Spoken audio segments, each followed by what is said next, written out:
आप में से कितने हैं जो यूपीएससी एस्पिरेंट्स हैं? हाथ ऊपर करिए। 1 2 3 4 5 6 7 8 9 10। आप में से कितनों को लगता है आपका हो जाएगा? 1 2 3 4 5 6 7 8 9 10 11 को लग रहा है।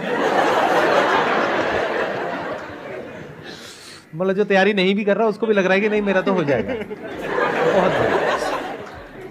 कोई है आप में से जो खुल के बात करना चाहेगा, मतलब जो भी कोचिंग में जहाँ से भी कर रहे हो? अपनी प्रिपरेशन अभी से स्टार्ट कर रहा हूँ ग्रेजुएशन के अभी आप स्टार्ट कर रहे हो? Yes, यानी आपने ज्वाइन कर लिया है या अभी नहीं कर किया लिया है? सर, ज्वाइन कर लिया, 8 मंथ हो चुके हैं। बहुत सारी चीज़ें हमें नई नई सीखने को मिलती हैं। अभी जैसे बाहर रह के हम टर्म सुनते हैं कुछ भी नया, वहाँ जाके हमें पता चलता है एक्चुअल में ये है क्या, जो उसके बारे में डिटेल में पढ़ते हैं जीएस में या उसमें, तो उसी के बारे में जानकारी और ज़्यादा हो जाती है।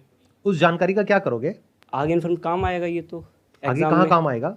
मतलब कहीं जॉब करने जाओगे तो ये काम आएगी जानकारी? यस सर, आएगा। If you are an aspirant for 4 years 5 years 6 years, उसके बाद में आप कहीं जॉब करने के लिए जाते हो और बोलते हो कि मेरे पास में जानकारी है, तो क्या जॉब मिल जाएगी आपको? वहाँ पर तो नहीं सर, बस ये सोशली और जो थोड़ा इंटेलेक्चुअल और मेंटली ये सब डेवलप्ड हो जाएगा। What is the use of this development अगर वो क्रैक नहीं हुआ तो?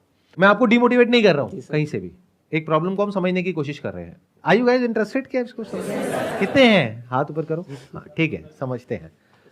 तो अभी आप यूपीएससी की तैयारी कर रहे हो। जी सर। बेस्ट केस सिनेरियो क्या है कि आपका पहले अटेम्प्ट में ही हो जाता है। वर्स्ट केस सिनेरियो क्या है कि जितने भी अटेम्प्ट्स आपके पास में है आपने सारे दे दिए, उसके बाद भी नहीं हुआ, क्योंकि होने की पॉसिबिलिटी ऑलमोस्ट 0% है। ये आप भी जानते हो, मैं भी जानता हूं। मैं आपसे ना कुछ बेसिक से क्वेश्चंस पूछ रहा हूं, आपके ऊपर है आप उसका जवाब देना चाहते हो या नहीं चाहते हो। बट इस क्वेश्चनिंग से क्या होगा कि एटलीस्ट आपकी जो क्रिटिकल थिंकिंग है वो डेवलप होगी, not just information which is feeded in your brain जिसका आपको लग रहा है कि कोई यूज है। तो बेस्ट केस सिनेरियो ये है कि अगर आपका हो गया तो बहुत ही बढ़िया है, नहीं हुआ तो क्या प्लान है? अभी सर बैकअप को सोचा नहीं है, अभी कॉन्फिडेंस है कि हो जाएगा सर। कॉन्फिडेंस है कि हो जाएगा? वो तो अभी यहाँ पे 10 लोग तैयारी कर रहे हैं यूपीएससी की, उनमें से 11 को कॉन्फिडेंस है कि उनका हो जाएगा। सर अटेम्प्ट हुआ नहीं, लेकिन अंदर से अभी तो आ रहा है कि हो जाएगा। आप मुझे ये बताओ कि ये आपने किया क्यों, ज्वाइन क्यों किया है? लोगों के लिए काम, मतलब वेलफेयर का भी काम कर सकते हैं, जो लोगों को ज़रूरत है। जैसे मेट्रो स्टेशन पे देखो तो देखता हूँ मैं भी, जैसे जाता हूँ कोचिंग रास्ते में, कि लोग भीख वगैरह, यहाँ पे बैगिंग का काम बहुत ज़्यादा है दिल्ली में, इतना मेरे यहाँ वहाँ नहीं होता है, तो यहाँ के लगता है बोले इसका भी कुछ सोल्यूशन होना चाहिए। ये गलतफहमी हमारे माइंड में कहां से आ गई है कि हम कुछ भलाई करना चाहते हैं तो उसका ये रास्ता है? मुझे ये बताओ कि कौन सा ऐसा इंसान है जो भलाई नहीं कर रहा है? Give me one category of people who are doing something legal. Illegal की बात छोड़ देते हैं, ध्यान से सुनना मैंने क्या कहा। लीगली कोई इंसान कहीं पर जॉब कर रहा है, टैक्सेस पे कर रहा है जिसकी वजह से देश चल रहा है, कहीं पर काम कर रहा है जिसकी वजह से कोई कंपनी चल रही है, जिसकी वजह से आपकी लाइफ चल रही है। आज जो आप प्रोडक्ट्स और सर्विसेज यूज करते हो उसमें से कितनी है जो प्राइवेट कंपनीज बनाती हैं और कितनी है जो पब्लिक कंपनीज बनाती हैं? Majority of products and services that you are using, जिसके बेस पे आपकी लाइफ टिकी हुई है, वो प्राइवेट कंपनीज चलाती है। तो जो उस पूरे इंफ्रास्ट्रक्चर को संभाल रहे हैं, क्या वो पब्लिक वेलफेयर नहीं है? क्या एक डॉक्टर जो कहीं पर काम कर रहे हैं, चाहे प्राइवेट क्लिनिक है, चाहे किसी गवर्नमेंट हॉस्पिटल में है, चाहे प्राइवेट हॉस्पिटल में है, क्या वो पब्लिक वेलफेयर नहीं है?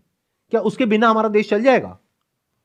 तो ये गलतफहमी कहां से आ जाती है हमारे माइंड में कि अगर हमको पब्लिक वेलफेयर करना है तो उसका ये रास्ता है। और हम सच क्यों नहीं बोलते हैं, जो है वो क्यों नहीं बोलते हैं कि हमें पावर चाहिए, हमें सोसाइटी में एक स्टेटस चाहिए? हम ये कहानियां क्यों साथ में गढ़ने लग जाते हैं कि मुझे कुछ वेलफेयर करना है? अगर आपने ये क्रैक कर लिया, मान लो 2 4 5 साल बाद, और आपको मैं एज एन इंटरव्यूअर ये ऑप्शन देता हूं कि आपको जॉब तो मिलेगी, लेकिन वो करने को नहीं मिलेगा जो आप करना चाहते हो, यानी कि क्या? पब्लिक डीलिंग ना, वो सब नहीं मिलेगा।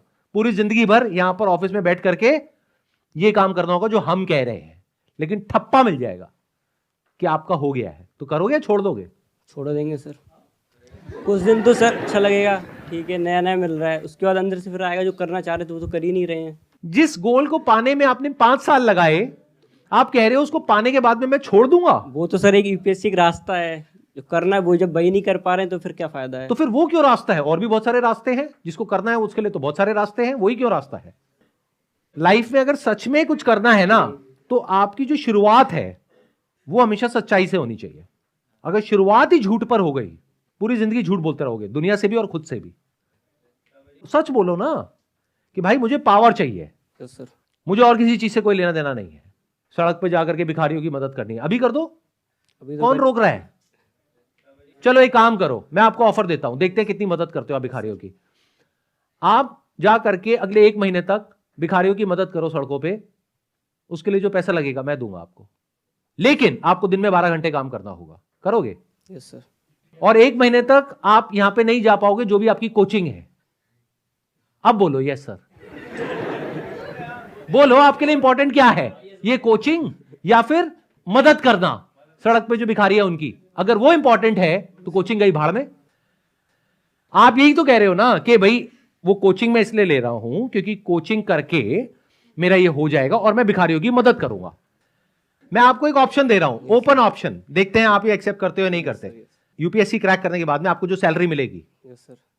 उतना पैकेज मैं आपको अभी देता हूं, लेकिन दिन में 12 घंटे आपको वो करना पड़ेगा जो आप कह रहे हो, यानी 12 घंटे दिन में सुबह से लेकर के रात तक भिखारियों की मदद करनी होगी। उसके लिए जो पैसा लगेगा वो हमारी कंपनी का एक सीएसआर डिवीजन है, वो आपको पे करेंगे। और भी सर डिपार्टमेंट है ना, और भी काम है उसमें, सिर्फ यही थोड़ी यूपीएससी की जरूरत।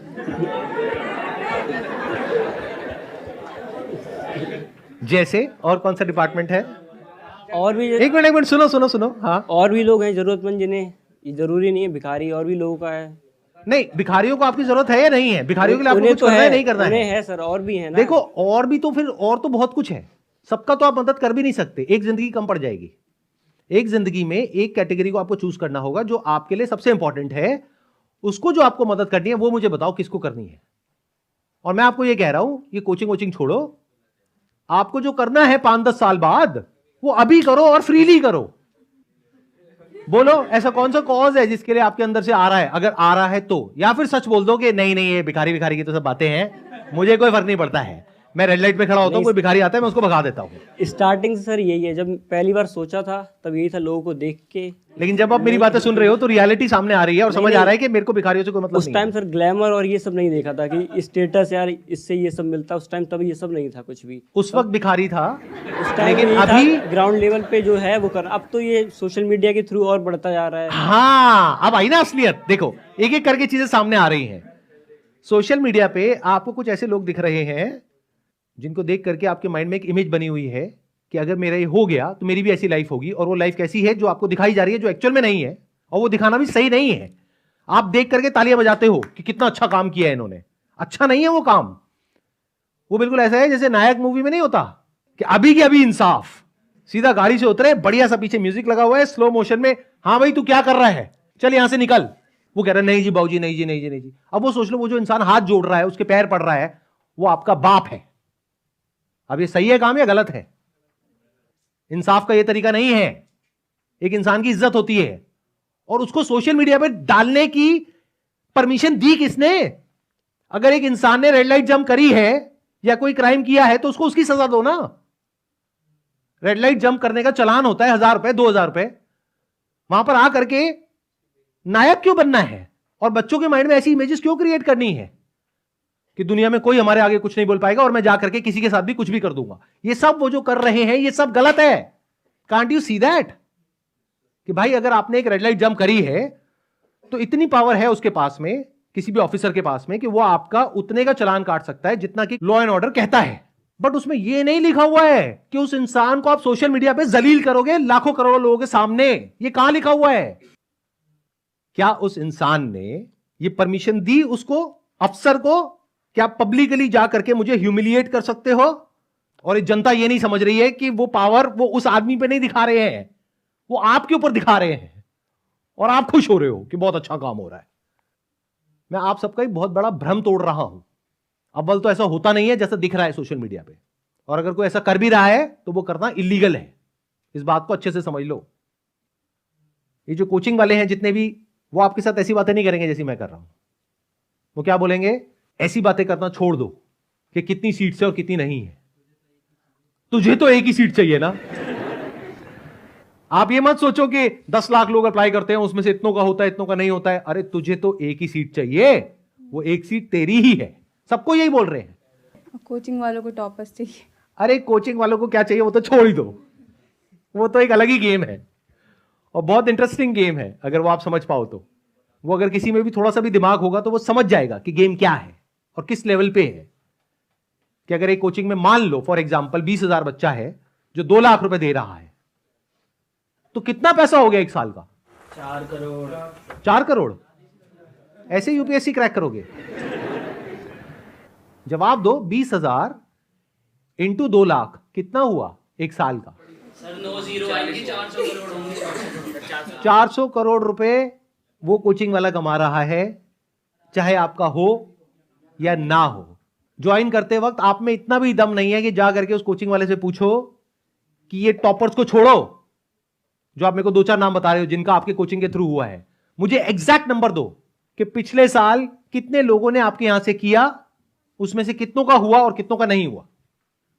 तब एक परसेंटेज निकल के आपके सामने आएगी और तब एटलीस्ट आप ये कर पाओगे जो अगर आपको करना ही है, कसम खाली है कि नहीं मुझे तो करना ही है, तो आप थोड़ा तरीके से करोगे। ऐसे नहीं कि बस किसी को देखा और किसी के फेस वैल्यू पे जाकर के कोई भी कोचिंग ज्वाइन कर लिया। फॉर एग्जाम्पल किसी के यहां पे 1000 बच्चे हैं और 10 का हुआ, तो परसेंटेज में कितना आया? 1%। 1%। किसी के यहां पे 10,000 बच्चे हैं और 20 का हुआ, तो कितना परसेंट है? 0.2। 0.2%। तो कौन सी कोचिंग को आपको ज्वाइन करना चाहिए आइडली? 1%। जो छोटी है, जिसकी सक्सेस रेशियो बेटर है, बजाय कि ऐसी कोचिंग को जिसको नाम बहुत है लेकिन सक्सेस रेशियो बहुत कम है। सर रियलिटी तो कोई बताता नहीं है ना अपने बारे में। तो रियलिटी पता करो। क्या ये स्किल हमारे अंदर होनी चाहिए या नहीं होनी चाहिए? होनी इंपॉर्टेंट है चाहिए। या नहीं है? होनी चाहिए। देखो कोई आपको रियलिटी नहीं बताएगा। इस गलतफहमी से बाहर आ जाओ कि कोई आपको रियलिटी बताएगा। इसको छोड़ो, कोचिंग को। दुनिया में कहीं भी कोई भी आपको रियलिटी नहीं बताएगा। वो पता करना आना चाहिए। हाँ जी। आप उनसे बात कर सकते हो कि मेरे को रेफरेंसेस दो कुछ ऐसे लोगों के जिनका नहीं हुआ है। सही क्वेश्चन पूछना तो सीखो। हम जाकर के वहां पे क्या कहेंगे कि हमें रेफरेंस दो ऐसे किसी का जिसका हो गया है, क्या मैं उनसे बात कर सकता हूं आपकी कोचिंग को ज्वाइन करने से पहले? और वो पहले ही तैयार है इस क्वेश्चन के लिए। वो कहेंगे आगे एक और बेवकूफ, लो करो बात। और वो बंदे बात करने के लिए तैयार बैठे। अरे बहुत बढ़िया है जी, बहुत बढ़िया है। आप क्वेश्चन ही बेकार के पूछते हो। हमें पता ही नहीं कि इंफॉर्मेशन को निकालते कैसे है। उनसे जाकर के बोलो कि मुझे नहीं पता करना कि आपके यहां पे कितनों का हुआ है, क्योंकि मुझे नहीं पता कि उनका एक्चुअल में आपके यहां से हुआ भी है या नहीं हुआ है। I don't know that. हो सकता है कहीं और से हुआ है, सेल्फ स्टडी करके हुआ है और नाम आपका आ रहा है।